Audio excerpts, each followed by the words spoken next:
Bien, alors on va travailler sur le texte. Donc je passe en affichage normal. Je vais demander menu texte, afficher les caractères masqués, mais ils étaient déjà affichés, mais en fait je ne les voyais pas. C'est peut-être un peu trop discret, mais non, ça va. On arrive quand même à voir, quand on zoome, on voit, c'est en bleu, les espaces qui sont marqués par des points, par exemple. Voilà. Ok. Alors, pour une raison que je... Oui, c'est parce que ça vient d'une importation. On a certains mots qui sont dans une dimension différente des autres. Vous avez ça aussi? Ok. Non? Menu fenêtre calque, je vais aller verrouiller le calque de fond et déverrouiller le calque de texte.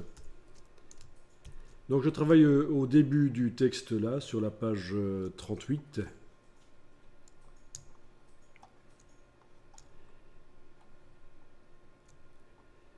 Alors, normalement, chez moi, quand je sélectionne le corps du texte, je vois que c'est censé être du Georgia Regular. Et on a ici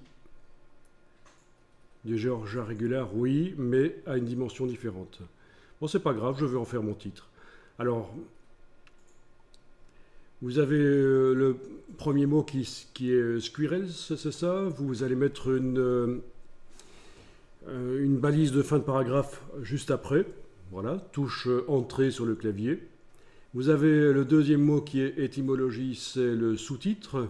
On va mettre également une balise de fin de paragraphe. Voilà. Donc j'ai mon grand titre qui va être squirrels et le sous-titre qui va être étymologie. Et donc en fait dans InDesign, les titres ce sont des paragraphes. Ce sont des paragraphes comme des autres. Sauf qu'ils sont formatés pour être plus grands, avec une police différente du corps du texte, avec une couleur différente. Enfin, on s'arrange pour qu'on voit la différence évidemment entre le corps du texte et les sous-titres et titres.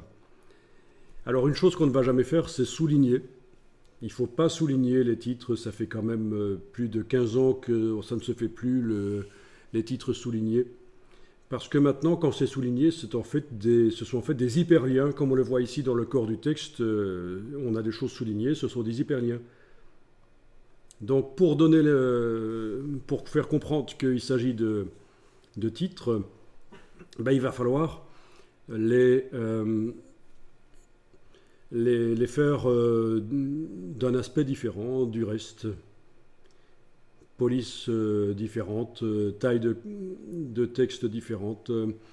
Voilà. Alors on y va. Je vais faire ça d'abord sur le grand titre. On sélectionne le grand titre et sa balise. C'est important. Quand vous avez les balises qui sont affichées et que vous voulez modifier un paragraphe, il faut également sélectionner la balise.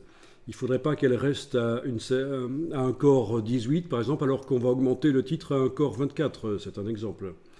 Il faut qu'elle subisse la balise subisse la même transformation que le titre. Donc vous avez sélectionné le titre et sa balise, et alors on va modifier manuellement. Alors, menu texte caractère. On va avoir besoin d'un palette paragraphe aussi. Donc là, on peut manuellement aller modifier les choses parce qu'on est en train de créer quelque chose de différent du corps du texte. Alors, au niveau de la police, ben, je vais changer la police éventuellement. Donc, je suis avec, dans le corps du texte, une police à empattement. Ben, je peux choisir une police une police bâton, en fait, hein, si je veux. Voilà, par exemple, du Gilles 100, pourquoi pas. Mais autre chose, hein, c'est vous qui choisissez la police. Ensuite, la taille du caractère, j'augmente. Voilà.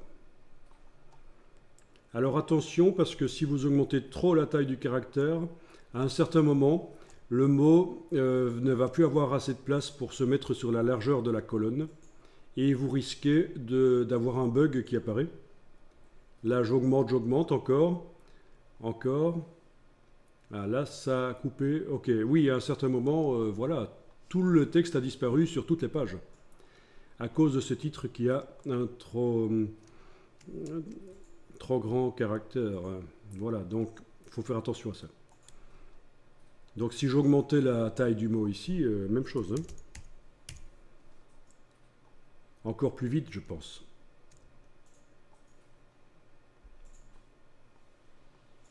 Voilà. Si en plus d'avoir un long mot, j'ai décidé que la césure, ben, il n'y en a pas, et en général c'est ce qu'on fait dans les titres. Dans la palette paragraphe, menu de la palette paragraphe, césure, je décoche la césure. Donc en général, on ne veut pas de coupure de mots dans les titres. Mais là encore plus vite, quand j'augmente la taille du caractère, très vite, déjà à 50 points, vu que le mot le plus long du titre n'a plus assez de place pour se mettre sur la largeur de la colonne, et bien ça bug, tout le reste disparaît. Donc il faut savoir que ça fonctionne comme ça. Donc les mettez pas trop grands. Si vous avez des colonnes pas très larges, ne mettez pas les titres trop grands.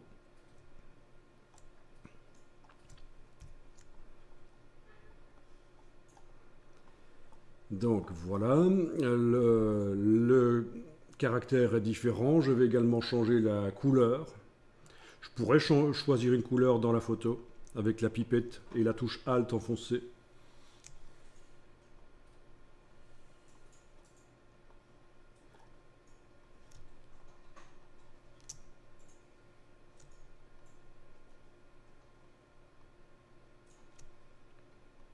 Voilà. Donc vous avez fait la désactivation de la césure, c'est intéressant ça, hein. Quand vous avez votre titre qui est sélectionné dans le menu de la palette paragraphe, césure, vous pouvez aller décocher césure. On ne veut pas de coupure de mots dans les titres.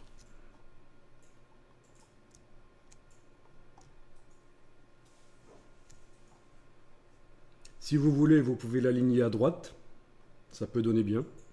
Donc dans la palette paragraphe, l'alignement à droite. Là.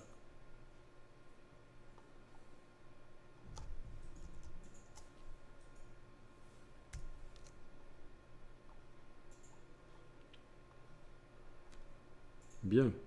Ça marche? Donc je regarde ce que ça donne en cliquant à côté de tout et en passant en affichage aperçu. Voilà. Ceci dit, on pourra changer après. On pourra changer après. Normalement, entre un point d'exclamation et le titre, on met un espace qui n'est pas un espace normal. Ça va plutôt être un espace fin. Je peux le faire ici. Je ne mets pas d'espace, mais là c'est aussi une erreur. Mais je vais insérer, clic droit, insérer un espace fin. Voilà, c'est un espace moins grand qu'un espace normal. Ceci dit, si j'avais mis un espace normal, est-ce que Prolexis me dit qu'il y a un problème quand je fais une analyse typographique de la sélection? Oui. Et bien voilà, il me dit, mettez, il y a une erreur là, mettez un espace un quart de quadratin avant, corrigé. Et voilà. Donc un espace fin. Même chose pour les points d'interrogation. On met un espace avant un point d'interrogation, mais c'est un espace typographique moins large qu'un espace normal. Bon, ce sont des détails, mais il faut le savoir.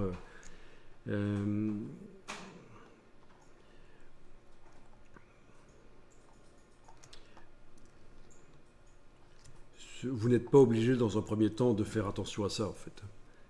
C'était juste la démonstration qu'il y a des règles typographiques et que les correcteurs peuvent vous les corriger pour vous. Ils ne font pas que de la correction d'orthographe et de grammaire.